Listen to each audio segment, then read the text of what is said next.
You're listening to Discography Discussion, episode 250, Stabbing Westward.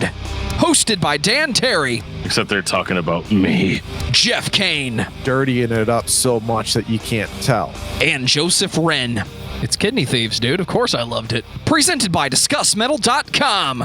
And if you find yourself stabbing westward because the sun is in your eyes, then you are ready for this episode of Discography Discussion. I am Joe. That is Dan. That is Geoff. Industrial December 2021. It's happening. It might be the last time it's happening. We haven't decided yet. We're just gonna. We got like 12 months to decide. So it's not like the top of my docket list. I am a proponent of keeping it, but that's just me because I like industrial music. So the problem with industrial music that I've started to discover over time is that like you've got these bands that either have like 400 albums that all sound the same, KMFDM, or you've got bands that start off really, really great and then just start to suck, like Stabbing Westward. Or they start off kind of rough and then they get good, and we might be doing one of those later. We'll talk about that later. Yeah. I thought the early records were good, Geoff. They kind of sounded like that other band we like. What's it called? Oh, yeah, that's right. Filter. Maybe some Nine Inch Nails. Nine Inch Nails. Oh, man. I some God Lives Underwater. I mean, I'll tell you what, there is some stuff that's on Ungod and God Lives Underwater's empty. And you're like, okay, who wrote your guys' samples? Because they're the same fucking thing. They must have bought them all on like a CD-ROM that you get from Walmart, like. But they were on this is the early 90s, so floppy disk. Yeah. No. Floppy disks. Zip drive. No, zip drive was still later. Yeah. The zip drive was trying to compete with the CD. Yeah, the LS120s. We don't know how that went. You remember those? It lasted about as long as HD DVD. Because the battle is going to be what color the light is, right? Somebody called up Trent Reznor and said, Trent, I want to be a successful rock band in the 90s, but I don't want to sound like all those 80s bands. What do I have to do? And Trent said, Oh, God. That's a good song title.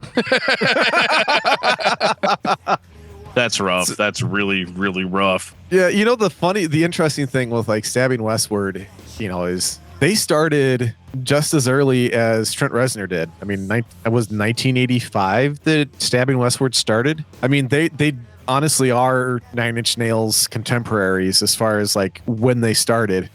You can tell though that at some point Nine Inch Nails pulled away. They're way ahead of everybody else, and they set the standard. And you really do, especially on Ungod, you get, oh yeah, we need to sound like them. We'll be good if we sound like them. I mean, Ungod is nothing but a bunch of ripoffs.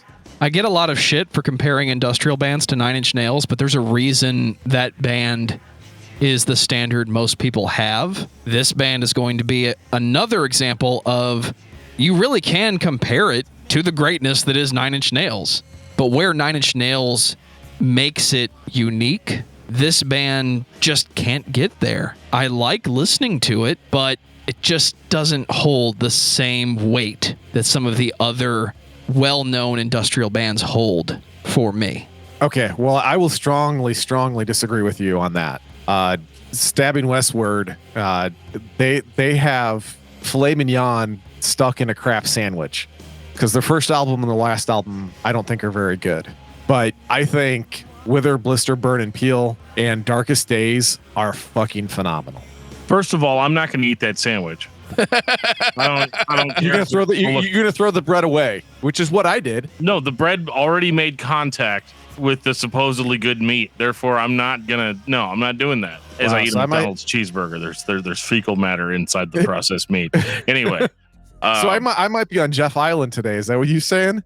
I'm not saying that. I mean, I overall like Stabbing Westward. It's weird. It feels like we're doing this episode in reverse, but no, I mean, I really, really like the band overall. but the lack of originality in some places is very, very obvious, and that can be hard to stomach. Thankfully, the discography was short, so I didn't feel like I was completely overwhelmed. It's not like somebody just gave me something that I didn't like and then made me listen to 12 albums of it and then berated me for an hour about why it was actually good. Oh wait, Keckle, huh? Right. I see where you're going. Still love Keckle, but I yeah, still don't. Somebody told me the other night that it may the pronunciation may actually be cacao. Cacao, yeah, and I was like, cool. So now it's just bird shit instead of shit. Okay, I'm just gonna keep calling it Keckle. Yeah, I'm just gonna go with that. That's the way it worked for me. But no, I think Stabbing Westward was cool, but like I have to admit that their sound, it wasn't unique enough overall for me. And I always know, I can always tell that whenever I'm listening to an album and I hear a song that I've heard tons of times on the radio and just assumed that it was a Filter song, or assumed that it was a Gravity Kills song, or assumed that it was a, like a Nine Inch Nails song. And so I had a couple of those moments going in, but yeah, we'll get into it. We got some other stuff we got to get into first. Well, before Dan kicks off Industrial December for what might be the last time, I'm going to take this time to say thank you to everyone for listening to the podcast. Thank you for listening and for subscribing. If you are not a subscriber, then you can find everything Discography Discussion at discussmetal.com.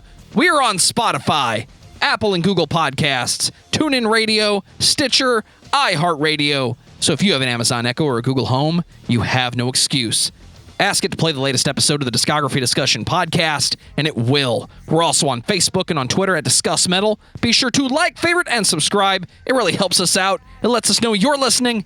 And now Dan is going to tell us all about 5-star reviews. Hey, we love our 5-star reviews here on Discography Discussion, and I'm going to just absolutely read one for you right now. This comes from Evan Merck, 18 on Apple Podcasts. Merkel? 5 stars. I thought it was Merkel. It is Merkel, but on Apple Podcasts, it's Evan Merck 18. Ah, gotcha. Yes, you see, you now I'm you a know. dumbass. You are. Everybody boo on Geoff. Boo. He writes, finally, it feels good to listen to people have in-depth discussions about some of my favorite bands from past and present. This podcast is the one I've been looking for a long time, and I'm glad to have discovered it last year. Thank you guys for all that you do. Can't wait for that botch episode. Well, Evan, I have good news for you. We did a botch episode, and since you signed up for our Patreon recently, yes, we see every single sign up. We're watching you. And we just, we want to let you know that there's a botch episode that we did where we talked about all the botch albums on Patreon, and you can go listen to that right now. Link in the description. But the comment that I really, really, really want to get to Oh, God. by anyone on the Discord server, and it comes from our beloved Lance, King of Metal, where he says, after listening to the episode followed by Deeper Underground and Quantum Resolution, I'm on board the Keckle train. Geoff is wrong about this one. Great episode, guys. Thank you very, very much. Those are the type of comments that we want to keep rolling on this show. Well, thankfully, this is not a monarchy, so fuck the king. It's not a monarchy. It's a dictatorship. It's a dictatorship. Okay, I'll go with that. I'd like to point out that the Brian Patton of As the Story Grows also commented saying Geoff is not wrong. Oh, okay, no! fine. I can't agree. You and I your can't buddy agree with Brian Patton. you and your buddy Brian Patton just go over there and listen to some Sunday Day Real Estate records. That's fine. Fuck you guys yeah. have a great time. We will. I'm sure you will. At least we won't be disoriented and wonder what the hell's going on like we do in a Keckle episode. Just don't talk about Under Oath with him. He gets a little fiery. Yeah. Okay. Well, there you go. There. End of story. They were good. Now they suck. Let's put it this way. You agree with the guy that thinks that Erase Me is the best Under Oath album. Wow. All right, that's enough Brian bashing. We love you, Brian Patton. He'll be back. He'll be back to defend his crown. We know he will. Yes, he will.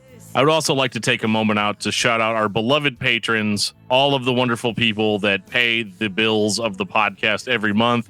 And that includes Evan Merkel, Lost Fiction, Kyle Driver, Timu, Dangerous Dave, Ryan Rowe, Richard Renz, Big T, Brandon Miranda, Ken Zappala, Tantalized Fungans, Best name ever. Jeremy Prince, Josh Moser, David Brown, Samuel Woodward, Brian the Dean. No, not that Dean. It's me, comma, Brave. Lance Allagood. The King of Metal. Alexander, Patrick Asplund, and Jeffrey De Los Santos. The actual Mac. I'm not going to lie to you guys. It blows my mind how this list grows and grows over time.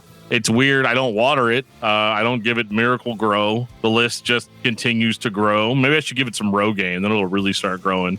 But yeah, I can't put into words how thankful I am to have you guys on our team, and all the feedback, all the messages, everything that you guys send out and interact with us every day means a lot to me, and I know it means a lot to Joe and Geoff as well. So thank you very, very much. Oh, Dan is actually sweet. It doesn't happen very often. So Dan, tell me about Stabbing Westward. Stabbing Westward is an American industrial rock band. I know, rock band. What do you mean? It's supposed to be metal. It's a metal podcast. If you look at the description of the podcast, it does say that we talk about all bands from hard rock to heavy metal. So this does count. It's in that everything in between category. And since it's December, industrial counts as well. These guys started as far back as 1985, which explains a little bit of the new wave influence that all of these industrial bands seem to have. And they actually come from Macomb, Illinois, which is not that far away from where we are. Hey, guys. We just wave across the river, right? Hello. Yeah, say we could throw an ear of corn at them from here.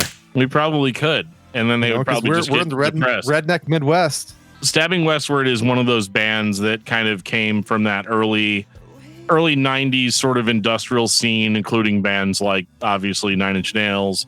And I almost said Stabbing Westward, but we're talking about Stabbing Westward. Gravity Kills. God Lives Underwater. God Lives Underwater. Filter. Filter. All of those bands.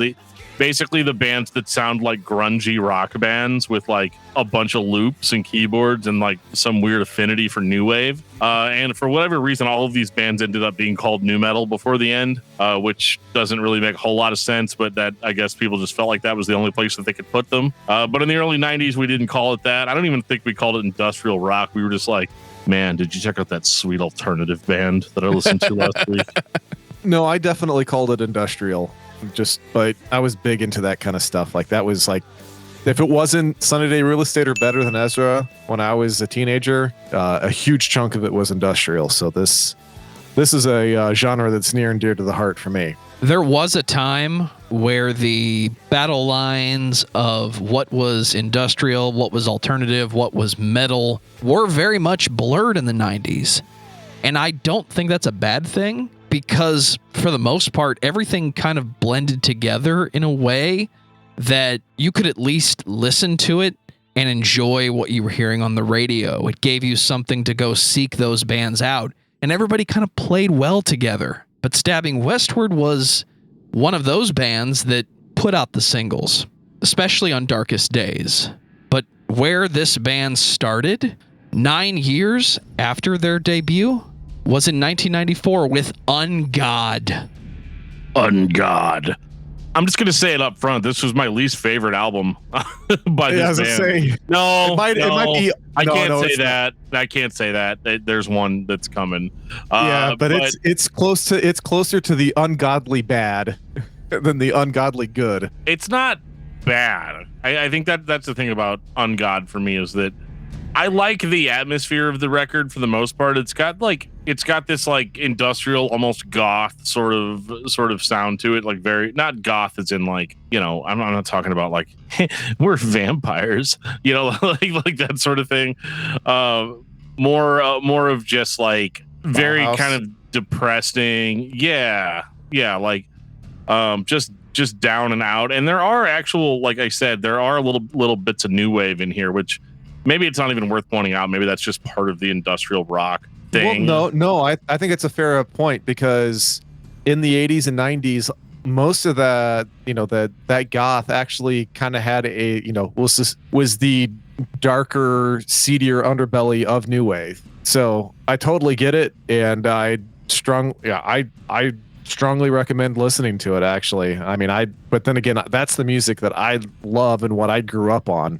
As a kid, it was how do I get away from my dad's country and my mom's disco? And that's where a lot of the goth and the new wave came in for me through my older cousins. That's where they steered me in the correct direction. And I just view stuff like Stabbing Westward and Nine Inch Nails as a natural progression of Absolutely. that type of music. The difference is that, you know, Stabbing Westward is more of a follower, whereas 4 years prior, I mean, Nine Inch Nails showed everybody how to do it. And it's not just Stabbing Westward. I don't want to come across like I'm saying they're posers, because I don't think they are.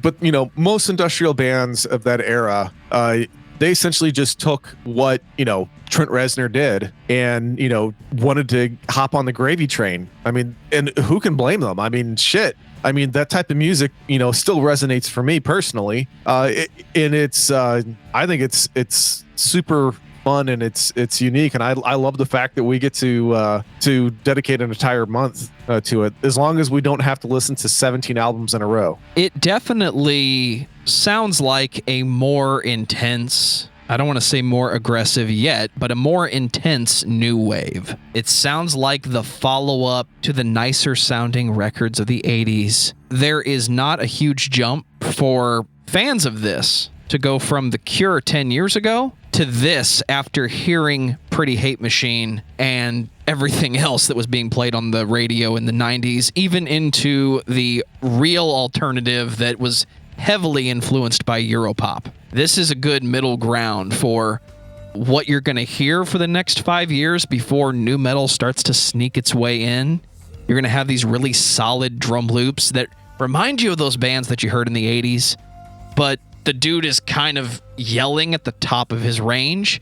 I heard Trent Reznor do that like 5 years ago. That was really cool. Yeah, I mean, the other thing too to keep in mind is, you know, I think the Seedier Underbelly, I think it started with like, well, we've talked about it every year. It's just they have so many freaking albums, but I don't know how we could ever do an episode. But I definitely have to give props to Killing Joke every year.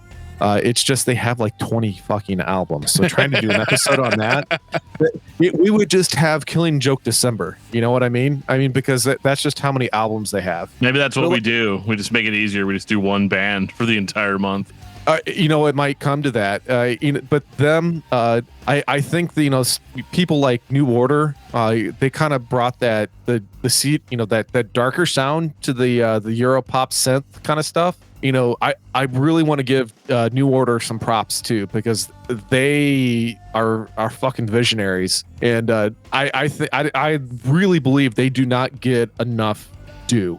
And I think it's because of everything that happened with Joy Division. I think it's the reason why, because a lot of people, I don't know if a lot of people realize, but you know, they're essentially the surviving members of Joy Division.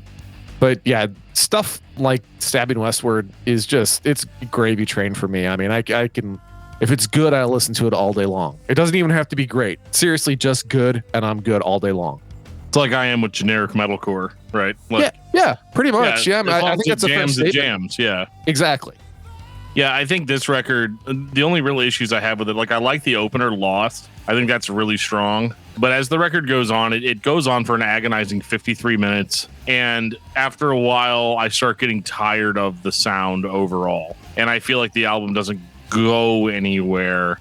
And I feel that way about a lot of these kind of like early 90s releases where they're just almost so focused on darkness and like, look at how scary and down and depressed we are, mom, you know? And I think that it just kind of eventually starts to get old. It's not that I don't think that this record is insincere, especially as we go forward in their discography and we realize that like they're actually were very, very, very sincere to the point where like the records after this one made me really feel something, whereas this one, it's a good start for the band, but I couldn't see this band being as beloved as they are by fans of this style of music if just on the strength of this release alone.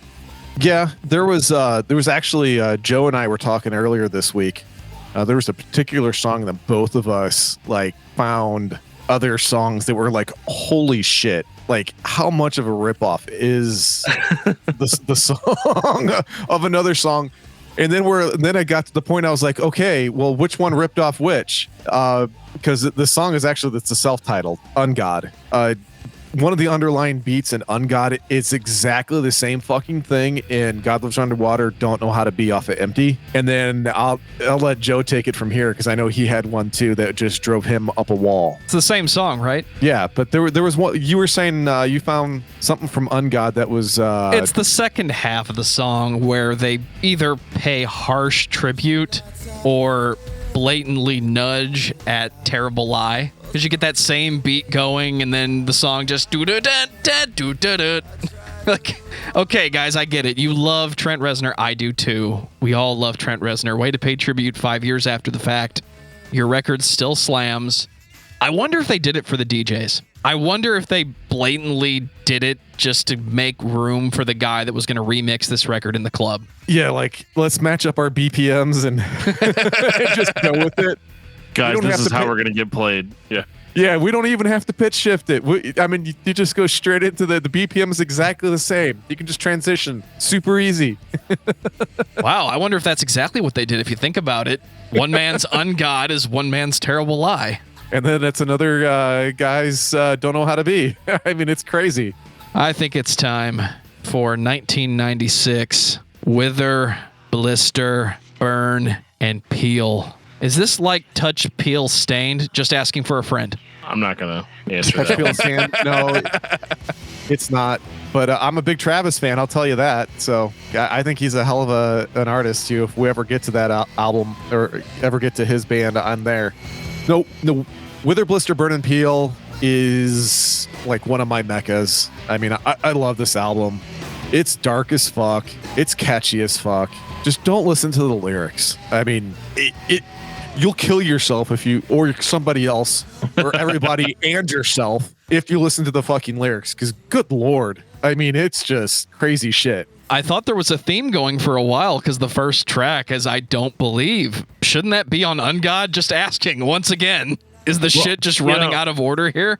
I mean, yeah, the lyrics on this one are really where it starts to kick up for me. This is some of the most, you know how like we always talk about how we love bands that are super honest all the time? This is honest in a way that's not necessarily great for the listener. Because I remember like I used to have friends in high school that like only listen to Stabbing Westward, and they just were never in a good mood, right? Like just never really like would never smile about anything.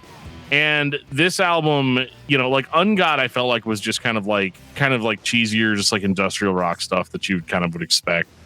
Wither, Blister, Burn, and Peel is where everything starts taking a very dark turn thematically, but musically the improvement is there. So it's like a catch-22 because like it's a fantastic record, like from beginning to end. I listened to it a few times over and over again in my listening just because I was like, I actually like really enjoyed this, as long as I wasn't paying attention to what he was saying, which everybody who knows me knows that that's really hard. In Darkest Days, it gets worse. Yeah. You know, but yeah, this is where they start sounding like a band that can write a hit single, without the cheese that you would normally get from a band writing a hit single. Like we talked about Filter a while back, and I remember thinking like, you know, Filter, it was like very obvious when they switched from this style to like a more commercial sound. It's always funny with Filter because they would release a really, really beautiful like hit single, and then like one song after that, it'd be like back to like dark and heavy and you know, and awesome. Whereas with Stabbing Westward on this record, they've combined kind of like they've taken what they did on Ungod.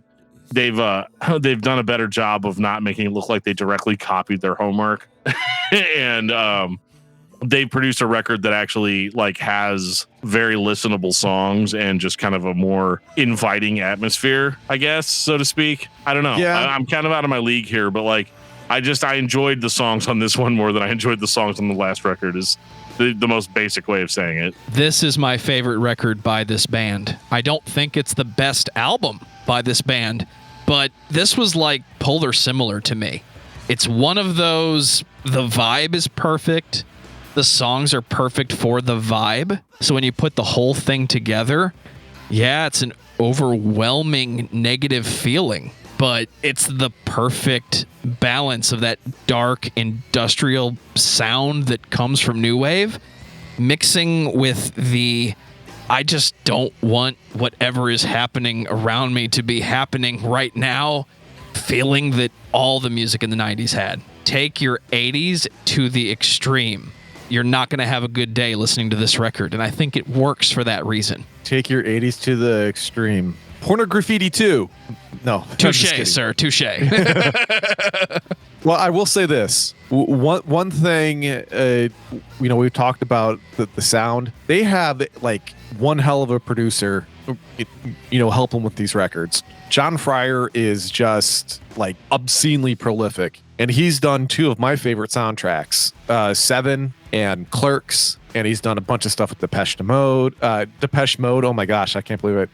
Love and Rockets. I mean, the dude is really fucking amazing, and actually one of the most underrated soundtracks of all time. He did that too, and that was Johnny Mnemonic. So the dude that actually produced this album is, for me at that time, is somebody that was, he produced it, I got to go listen to it.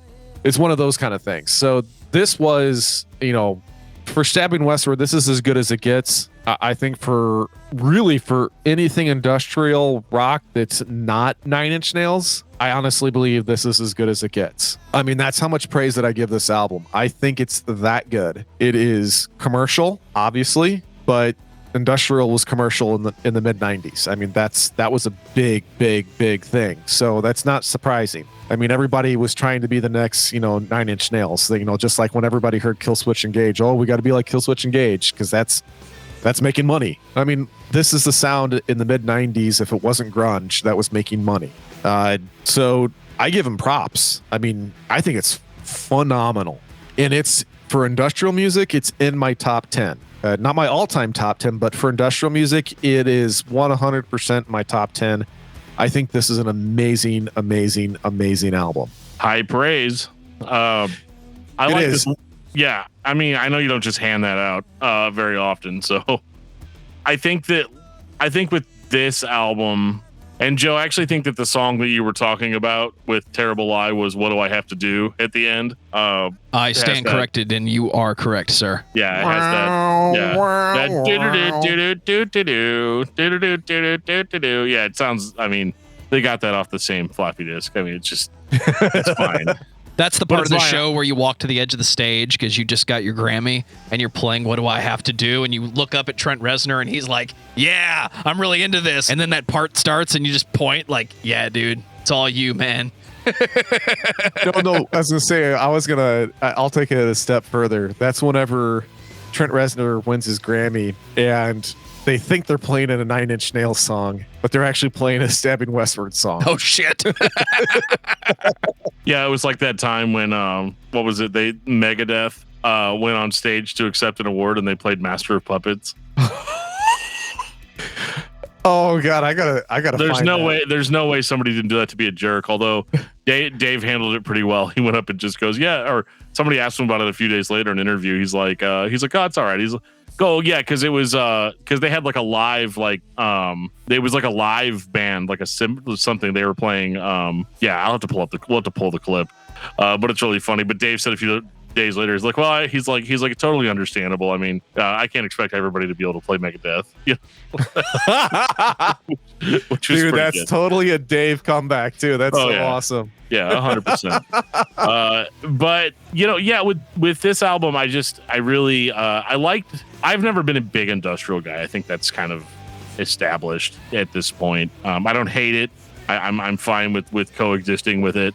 But it's never been my big thing. And I think what attracted me to this album more was just the fact that it was almost more of an alternative rock, like alternative, like hard rock, maybe even a little bit of an alternative metal sound, which I think that's what drove most of the songwriting. So you don't have as much of that blatant, like old school, like 80s sort of electronic sound. And I think that matched better with my like 90s sensibilities at the time. And you're right. It stood out for me in a big way. You're right. It has more of an organic, analog, like dirt of the earth kind of feel to it.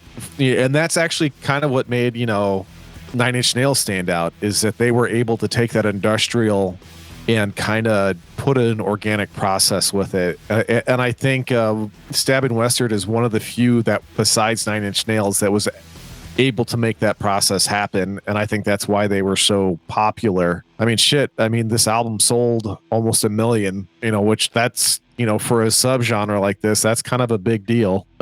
It's funny. It's like you like the electronic and I like stuff that's more earthy, more dirt. I was literally listening to an album called Dirt, while you were listening to Dirt, Alice in Chains. Yeah, I'm done with that. Everybody loves some Dirt. But yeah, but I liked that because like that's where I was coming from. You come from this sort of background of like the kind of background like an old person would have, which is like 80s, the 80s like new wave and so like stuff that the kind of stuff that was there whenever you were kind of growing up. And like for me, I'm only a couple of years younger than Geoff. We're both in our early 70s, so it's fine. But yeah, I came from more of that like grunge alternative rock sort of background. And so this record obviously is going to resonate with me more because like I'm still kind of holding on to that sort of Seattle sound where like the more it sounds like a band's playing in a moldy basement somewhere, like the better, which is why I listen to black metal now, like later on in life. No, I gotcha. Yeah, and that's it. It does do a good job of kind of blending all of that together, and that I think that's also where you kind of have to give John Fryer his props because I think he was a super important part of the process. 1998, Darkest Days. Dude. Not my darkest days. We're not making that joke or talking about that band on this podcast. Dude, this album. Remember when I said the last record was not the best record? This is the best record. Oh, I mean, it depends on your perspective. This is absolutely darker, and this is where the band actually started. Meathead comment incoming. This is where the band like started to get like heavy. You know what I mean? Like really heavy, like thematically. Yeah. If you guys are expecting like breakdowns, I'm sorry, I didn't mean to set you up for that. That's not what this record is. But I don't know. This is the kind of music I would listen to ad nauseum around this time, like 1998, 1999. It's not new metal. It has a new metal tag. Like people say it's like a new metal record. But this is like the darkest, dankest like album that they released and probably was their most popular overall. No, believe it or not. Did Wither, Blister, Burn, and Peel do more? Yep. Okay, my bad. I remember this record being absolutely shoved down my throat, and I loved it. I was like, more, please. Yeah, I think a lot of it has to do with the fact I think you were coming of age when this album came out. I think that might have more to do with it. Whereas I was already out of high school and all that kind of shit when this came out, so it just didn't affect me quite the same.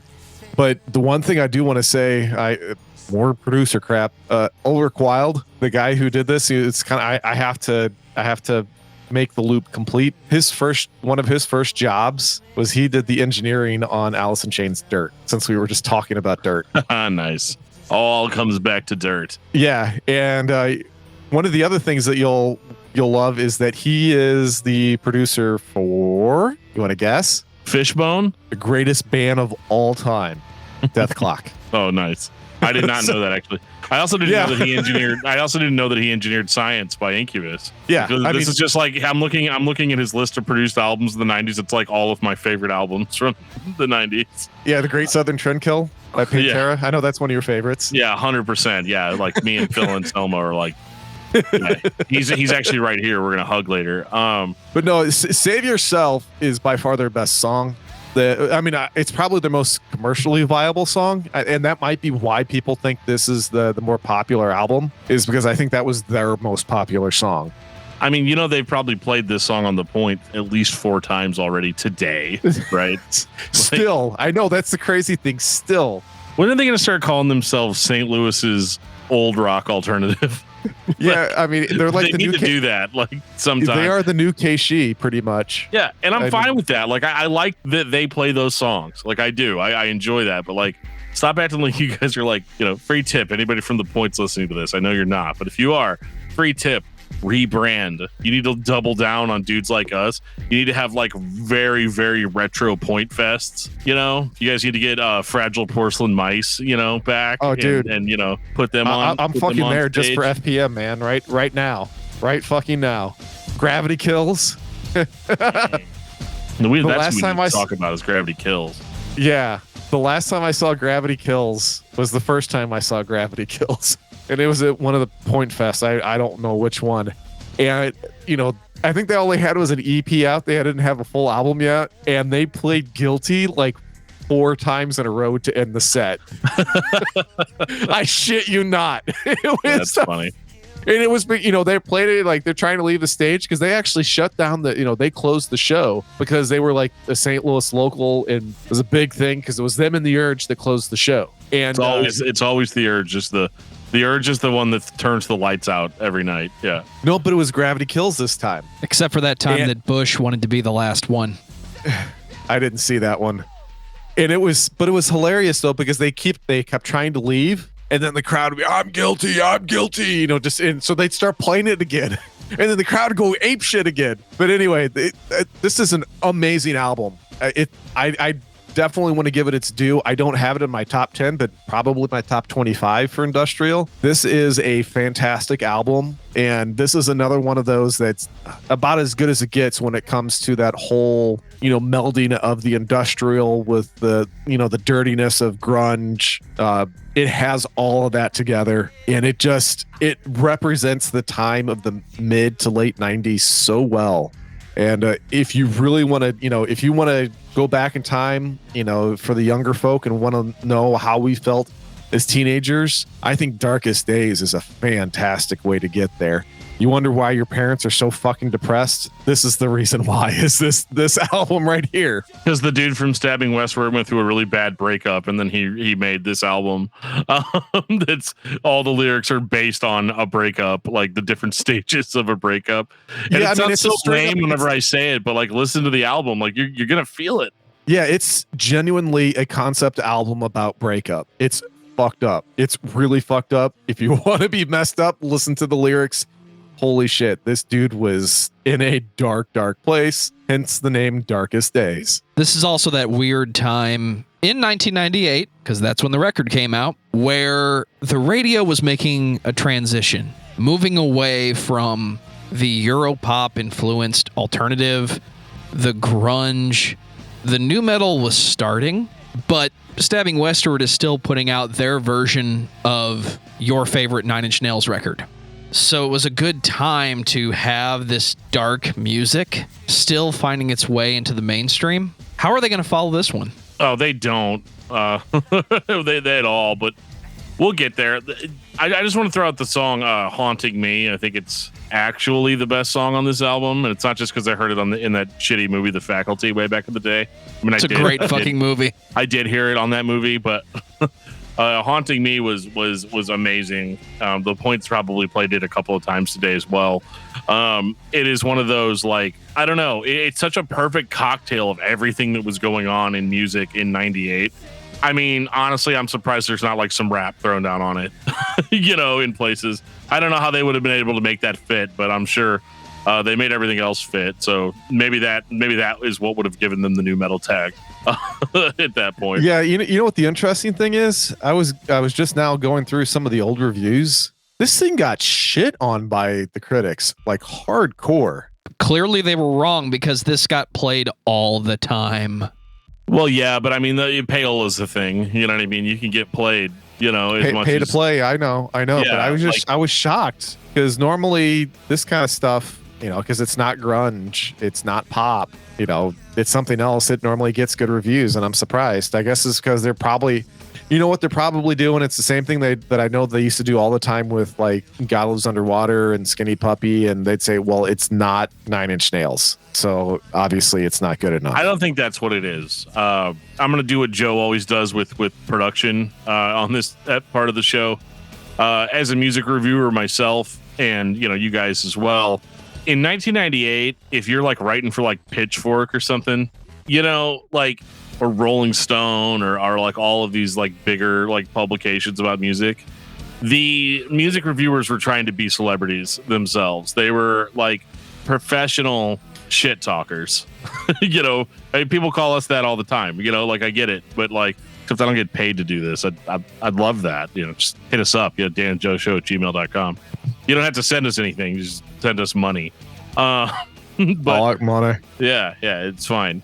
But back then, these guys were all trying to, like, in the late 90s, early 2000s. You read some of the most asinine album reviews in publications. Like, there were times I would read, and I'm not saying that that's what happened in this case, but like, I remember reading reviews that would use such big words that I would have no idea what they were even describing, because like, you're describing music, right? And it's at a time where like you're the ultimate gatekeeper, because the only way anybody's going to hear this is if they hear a single on the radio, or if they just go to the record store and drop the money to buy it, right? You know what happened? You know what happened? 30 seconds in a listening station. You know what happened? Besides them being an elitist, and the fact that the internet is a thing now. Not the internet. We can go on Lycos and Dogpile, and we can look up, because this is before Google, we can look up what words mean, and we can look up their synonyms. What and their about Alta antonyms. Vista? Well, yeah, and you started Vista. figuring out pretty quickly though that like these people didn't, like, they're just trying to be like extreme reviewers to generate a reaction, like the original trolls. I'm not saying every reviewer was like that, but I mean there were, and movie reviewers were especially bad at this time with that same sort of stuff.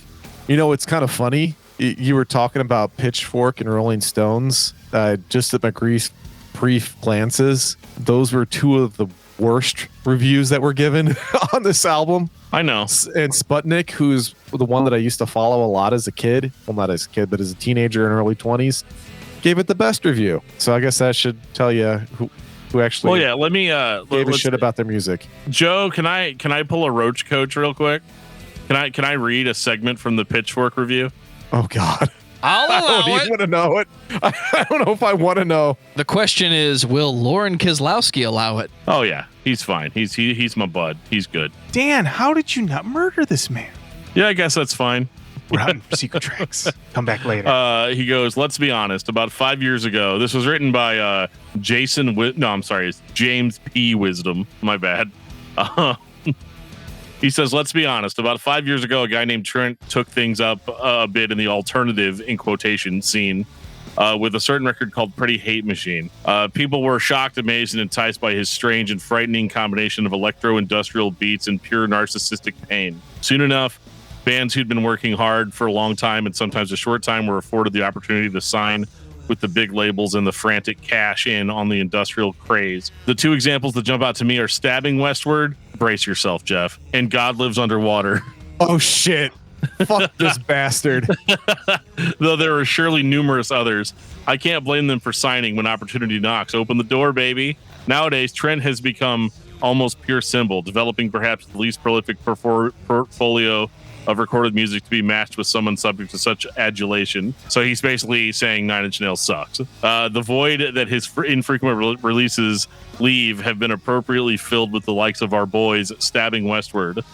From their debut release Ungod to their third Darkest Days, they've striven to give us the industrial thirsty, a refreshing drink of what we love, self-loathing set to appropriate music. No, they don't take the risks that Trent Reznor does.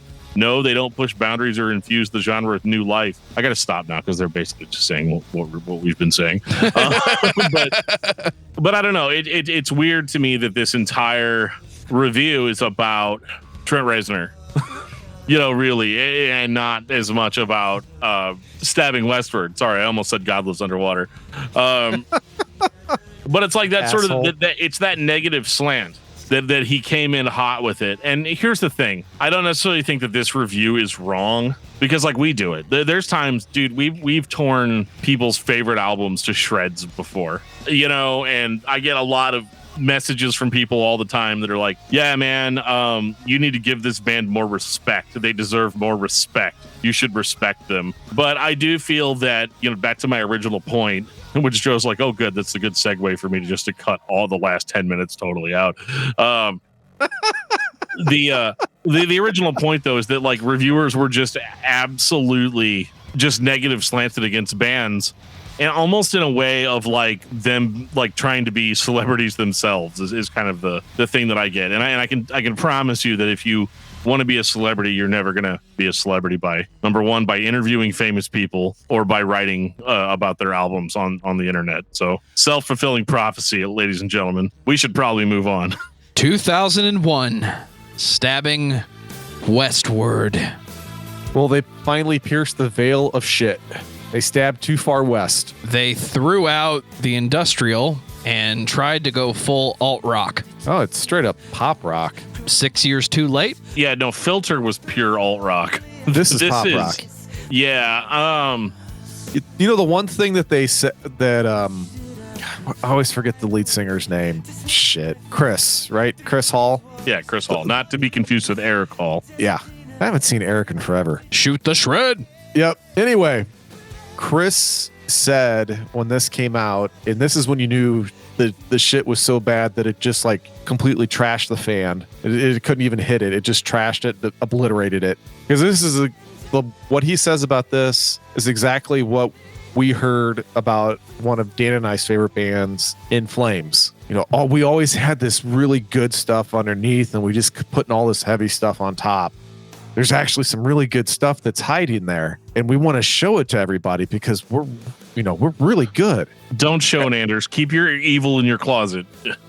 Yeah, but that's seriously what Chris said. I mean, obviously I'm paraphrasing, but that's Chris Hall said, that, hey, we actually write really good pop music. We just end up dirtying it up so much that you can't tell. And then what we discovered is that we like that dirty more than we like that pop. That's really what it came down to, because this is an awful, awful album. I mean, does it showcase the fact that Chris can sing? Yes. I mean, Chris can sing. He's always been able to sing. He's a couple of octaves higher than he normally is through this whole thing. Yeah. He's not whining, but oof. No, but far off. He's not far off, but yeah, he wanted this to be a vehicle to show his pipes. He thought that this is his way to, grunge and industrial was going away, and this was his way of making it to the mainstream, I guess. I don't know. All I know is that it was a miserable failure and that it was awful. As a standalone record, it's not that bad, but it is not I disagree. Stabbing Westward. It sounds like everybody quit and the lead singer is trying to kick off a solo career. I'm having flashbacks to when Scott Stapp put out his solo record, and it sounded exactly like Creed. Did Geoff just throw up? I think he just threw up all over his keyboard. Wow. Wow. We need a mop! So, yeah, I will say this. He thought that he was Christian Alveston from Scar Symmetry, and he could have his cake and eat it too. He did not think that in 2001, Geoff. Come on. He thought that he was thinking the same lines. The only difference is that he wasn't good enough to pull it off. That's what I'm trying to say. Because Christian can sing pop music like nobody's business because the dude is just a freak of nature. Chris is just a good vocalist. There's a big difference between the two there. I just think it's trash. I'm sorry. It's not good. Even if I didn't know this was, Stabbing Westward, I would still think it sucks balls. Simple as that. I mean, I have to agree with Geoff. I don't like doing it. It makes me feel icky. Dirty.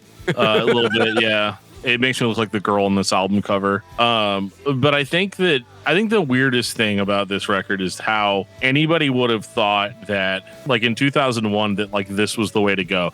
And I know the dude was like, no, we've always wrote great pop songs, but we ended up making them ugly and adding effects, screaming, et cetera, all that. Like I get it. I understand the artistic drive to want to do what you want to do, which nobody's stopping you. I mean, you could put out a solo album and let it do however it wants to do. You don't have to call it Stabbing Westward, and I think that's really the biggest crime that was committed here, is that you had a band that was more or less on an upward momentum. And then at some point, I guess they just get tired of being told what to do, which again is relatable. But then you have bands that, get tired of the label system. They get tired of dealing with fan expectations, and they react in a way that is very different, polarizing to their fan base. Or then you have bands like Project 86 that, cut all ties with the label and go aggressive again, right? You know what I mean? You've got that weird, not obviously two bands that are not on the same level, but like what I'm saying is like, if you don't care about fan expectations at this point in your career, what do you care about? Making your own band called The Dreaming after this because that's what you decided to do. Right. And that's exactly what Chris did. And why isn't this just the first album by that band? It should have been. And I think, I'm gonna side a little bit with Joe here. It's absolutely not the worst trash I've ever heard in my life. If taken on its own with no expectation, it's not something that I'm gonna listen to. Because I think it's very cheesy. It's very it's the kind of songs that you like burn to a CD and give to a girl that you like. You know what I mean? It's just not. Even then, I don't know if I would pick anything off this album for that. You just go Deftones, Be Quiet and Drive. That's a good one.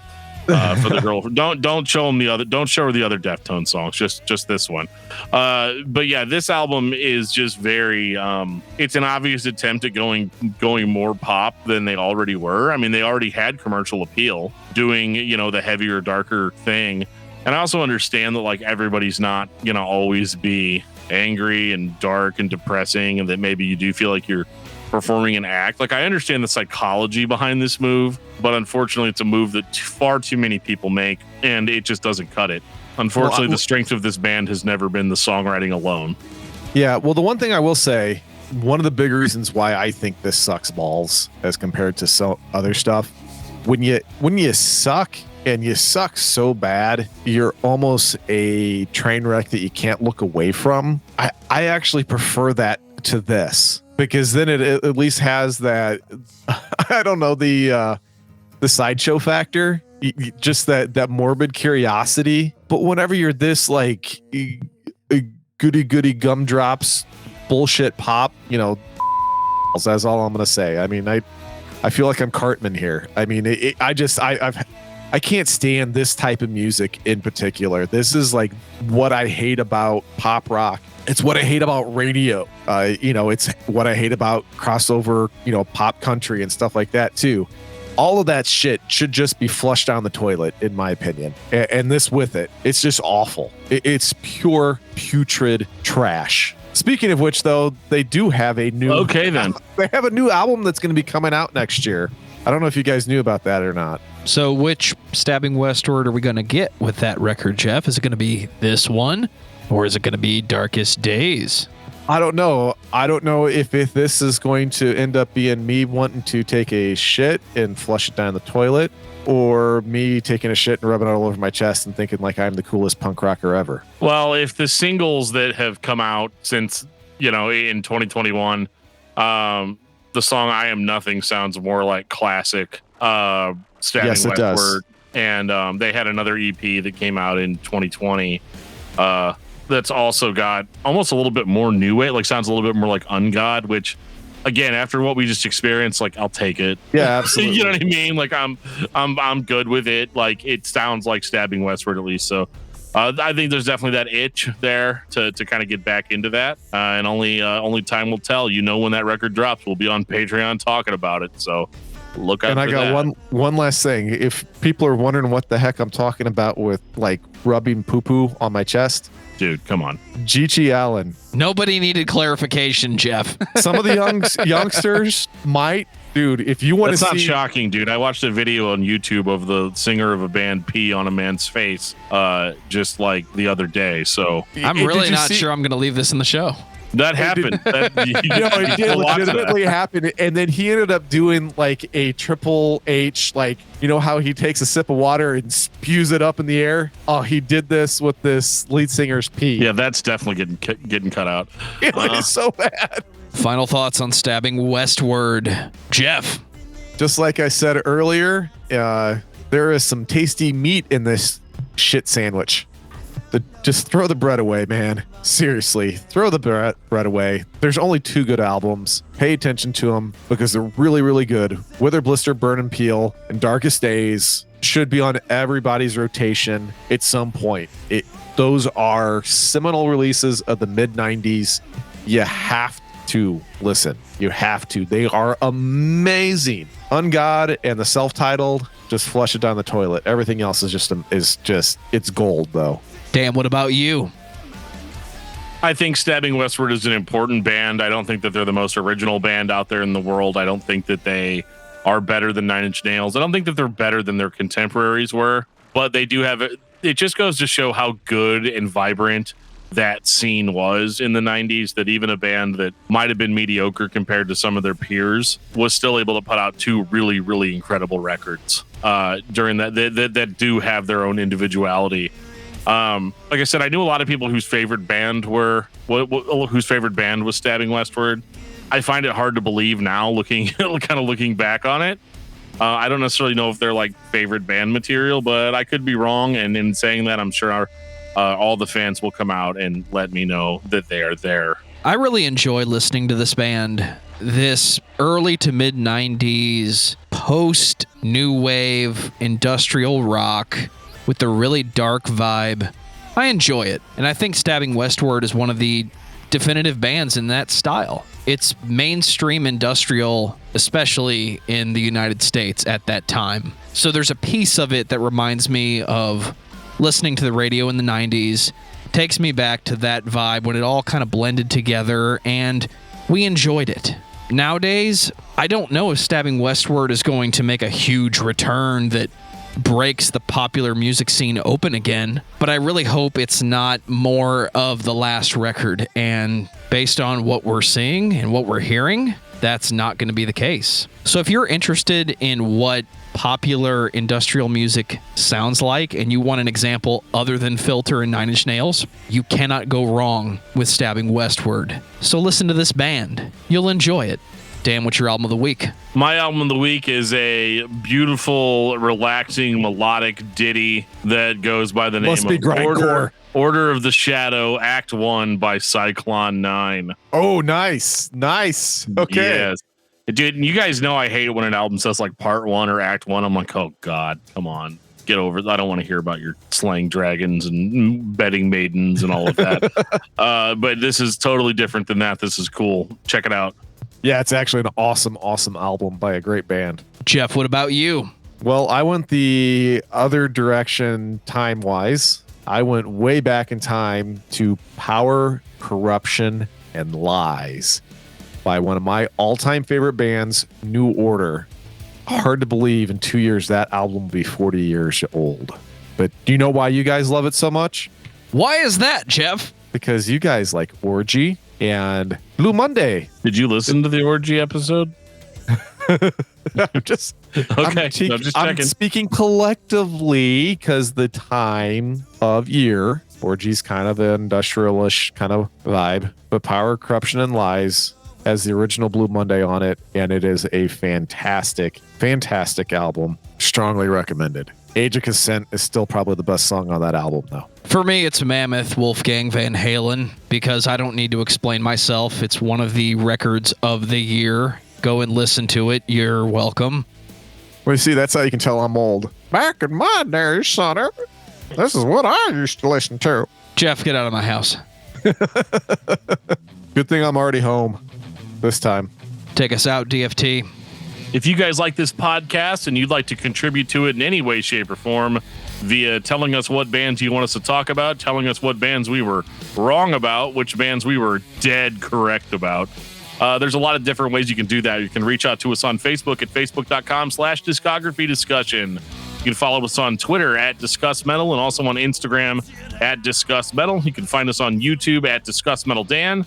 And, you can always send us an email at danandjoeshow@gmail.com. If you want to get some sweet Discography Discussion merch, you can do that. If you go to the link in the show notes, it'll take you to our Teespring store where you can buy t-shirts, cell phone cases, some comfy socks, and most importantly, for how cold it is outside, get yourself a hoodie, because that thing is warm and comfortable and it fits me just so right. Yes, I wear my own hoodie whenever I'm out and about in public, and I want you to wear my hoodie also. You can also hang out with us on our Discord server. There'll be a link in the show notes that'll take you to the wonderful world of Discord, where we are hanging out and sharing memes and talking about bands all the time. So until next time, thank you guys so much. Happy Industrial December. And on that note, this has been episode 250 of Discography Discussion. Thank you for listening. You can like us on Facebook and follow us on Twitter at discussmetal.